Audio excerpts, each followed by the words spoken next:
pesa ya serikali ya Kenya mahali popote iko, tuko na wajibu ya kuhakikisha kwamba hiyo pesa inatumika kwa njia sawa. Na hiyo ndio wito ya Mheshimiwa Rais wa Jamhuri ya Kenya, kuhakikisha kwamba miradi yote kubwa na midogo katika taifa letu la Kenya inafanywa kwa ustandi, ili wananchi wote wa Kenya wafaidike na pesa yao. Hii pesa si ya mtu binafsi.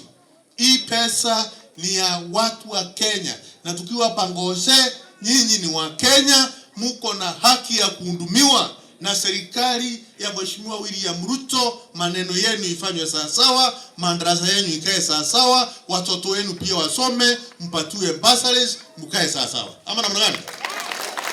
Nimesikia wengine ati wanasema ile kazi ambayo tunafanya hapa ya kuhakikisha shule zetu zinakaa vizuri, ya kuhakikisha kwamba hawa watoto wetu wanapata chakula, hawa watoto wetu tunawalipia karo, ati hiyo ni kazi duni.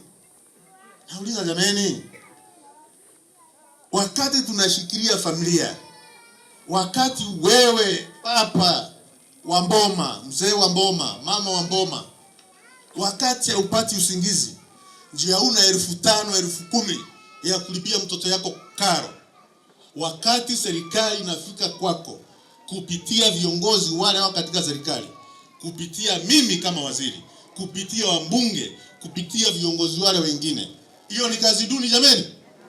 Hiyo ni kazi duni? Hiyo ndio ile kazi mwananchi wa chini yule ambaye alitengeneza serikali ya Kenya alitengeneza kupitia kupiga kura kwake, ili awe anatunzwa na serikali. Na kwa sasa serikali imefika wapi? Goshe. Na haijafika kupiga mdomo tupu, imefika kuhakikisha kwamba yale mashinda ambayo mko nayo tutaitatua pamoja, tutaitatua tukiwa tumeshikana, tukiwa kitu moja.